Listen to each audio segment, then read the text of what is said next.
ایک معصوم سے پوچھا گیا, کہا مولا بتائے آپ کے جد کی شہادت کیسے ہوئی تھی؟ مولا رو کے کہتے ہیں میرے جد حسین کو ایک بھیڑ کی طرح مارا گیا. پوچھا کیوں مولا, بھیڑ کی مثال کیوں دیتے ہیں, بکرے کی مثال کیوں نہیں دی؟ رو کے کہتے ہیں عرب میں ایسا ہوتا تھا, کچھ سال ایک بھیڑ کے بچے کو پالا جاتا تھا, جب وہ بڑا ہو جاتا تھا نا تو عرب کے لوگ اسے گھیر لیتے تھے, گھیر کر جس کے ہاتھ میں جو آتا تھا وہ اٹھا کر اس بھیڑ کو مارتا تھا. میرے جد حسین کے ساتھ ایسے ہی کیا, لشکر نے گھیر لیا, جس کے ہاتھ میں نیزہ تھا وہ نیزہ مارتا تھا, جس کے ہاتھ میں تلوار تھی تلوار مارتا تھا, جس کے ہاتھ میں پتھر تھا وہ پتھر مارتا تھا, جس کے ہاتھ میں کچھ نہ آتا تھا نا وہ کربلا کی گرم ریت اٹھا کے میرے مولا کے زخموں پہ پھینکتا تھا. اب سنان کہتا ہے شمر آگے بڑھ, اب آسان ہے حسین کو مارنا. اب جیسے ہی شمر آگے بڑھا ہے نا, مولا کی پشت پر اپنا گھٹنا رکھا, سر سے امامے کو اتارا, ایک دفعہ زینب کو دیکھا, مسکرا کے کہتا ہے دیکھو کیسے تمہارے بھائی کا گلا کاٹوں گا. اب پہلی ضرب چلائی ہے, یا گیا سال مستغیثین, دوسری ضرب چلائی یا رسول اللہ, تیسری ضرب چلائی یا جدہ, 12ویں ضرب چلائی ہے بسم اللہ و باللہ, اے ملت رسول اللہ, انا للہ و انا الیہ راجعون.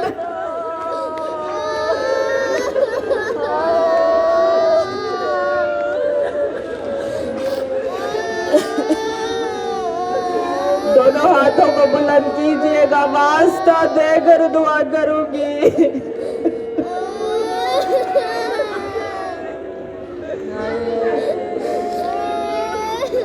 آج واسطہ دیں گے مولا حسین کا, جناب سیدہ کو واسطہ دیں گے. جب میرے مولا کی شہادت ہو چکی, اب دیکھا ہے کچھ نورانی چہرے آئے ہیں, 3 نورانی چہرے آئے ہیں زمین پر, آ کر مولا حسین کے لاشے کے پاس بیٹھ گئے. ایک نے رو کر کہا اے میرا بیٹا حسین, ایک نے کہا اے میرا نواسا حسین, اور تیسرے نے کہا اے میرا بھائی حسین مارا گیا.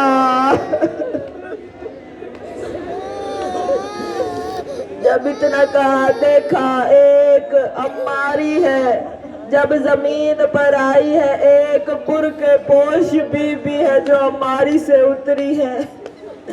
جب قریب آئی ہے نا اپنے بابا کے سینے لگ کے بہت روئی ہے.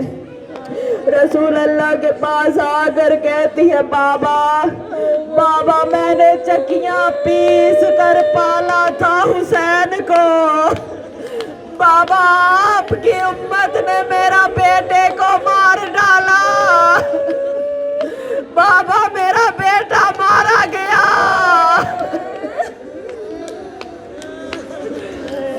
جب اتنا کہا ہے نا ایک دفعہ سر کٹے ہوئے سر سے آواز آئی اماں, اماں وہ جو جھاڑیوں کے پیچھے چھپا ہے نا اس نے میری انگلیاں کاٹ دی.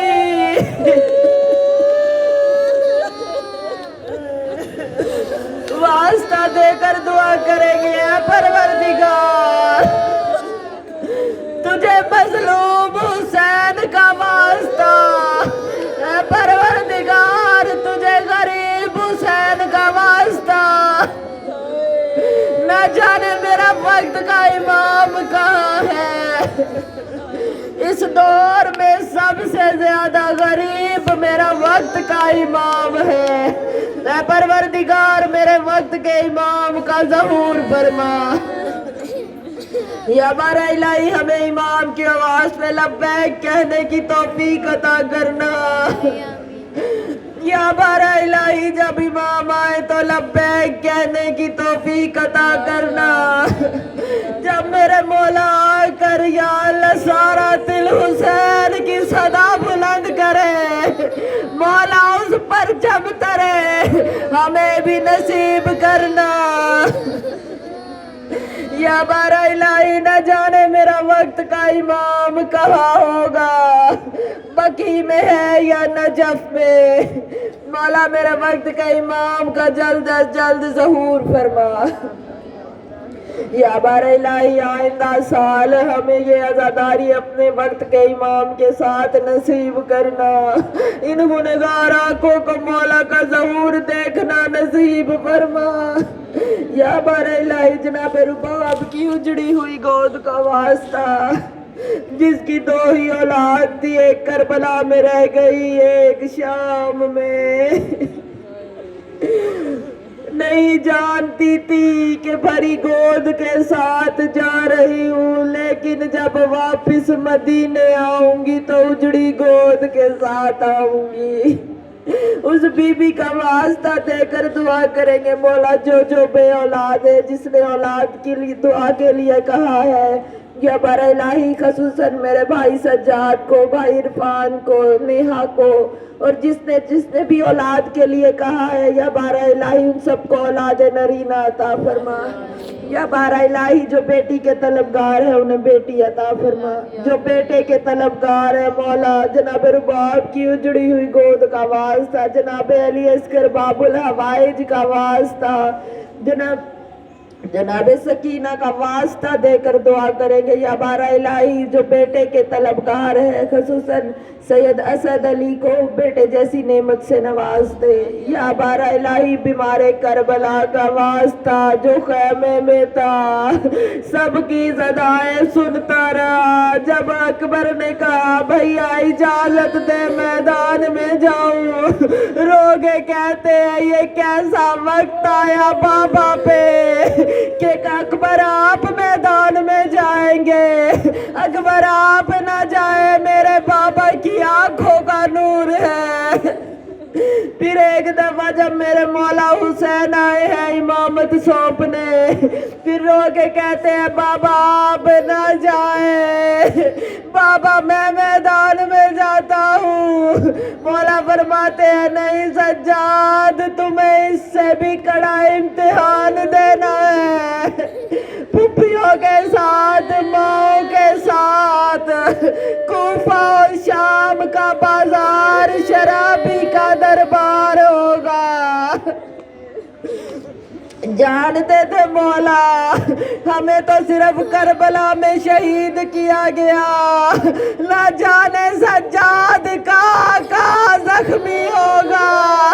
اس بیمار کربلا کا واسطہ دے کر دعا کریں گے، پروردگار بانیان میں جو بیمار ہے، خصوصاً میرے والدین کو سید کاظم علی اور حمزہ عباس، اور جو بھی دعاؤں کے لیے کہا، حاضرین میں غائبین میں، مولا جو بیمار ہے ان کے گھروں میں سب کو شفاء کلی عطا فرما۔ یا بارہ الہی مشکل پریشانیوں کے کربلا کی اور مشکل پریشانیوں کا واسطہ بانیان کی اور حاضرین کی تمام نظرداروں کی پریشانیوں کو دور فرما۔ یا بارہ الہی ہمیں ایک دفعہ کربلا و شام کی زیارت ضرور نصیب فرما، جہاں ہم دیکھ سکے 70 قدم کا فاصلہ ہے اور ایک بہن اپنے بھائی کا گلا کٹتے دیکھتی رہی، مولا وہ در دیکھنا ضرور نصیب فرما۔ یا بارہ الہی جہاں بھی مجالس ہو رہی ہیں وہاں تمام عزاداروں کو اپنے حفظ و ایمان میں رکھنا۔ ہمارے مقدس مقامات پہ جہاں جہاں بھی حفاظت کر رہے ہیں سب کو اپنے حفظ و ایمان میں رکھنا. یا بار الہی جو مقروض ہیں ان کے قرضے ادا غیب سے فرما. یا بار الہی جو بے گھر ہے انہیں گھر عطا فرما, جو بے زار ہے انہیں زار عطا فرما. یا بار الہی بانیان کے اور حاضرین کے روزی اور رزق میں برکت اور وسعت عطا فرما.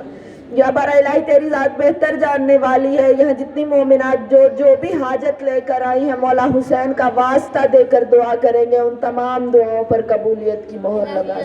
یا بار الہی جو والدین اپنے بچے اور بچیوں کے رشتے کی وجہ سے پریشان ہیں مولا ان کی ان پریشانیوں کو دور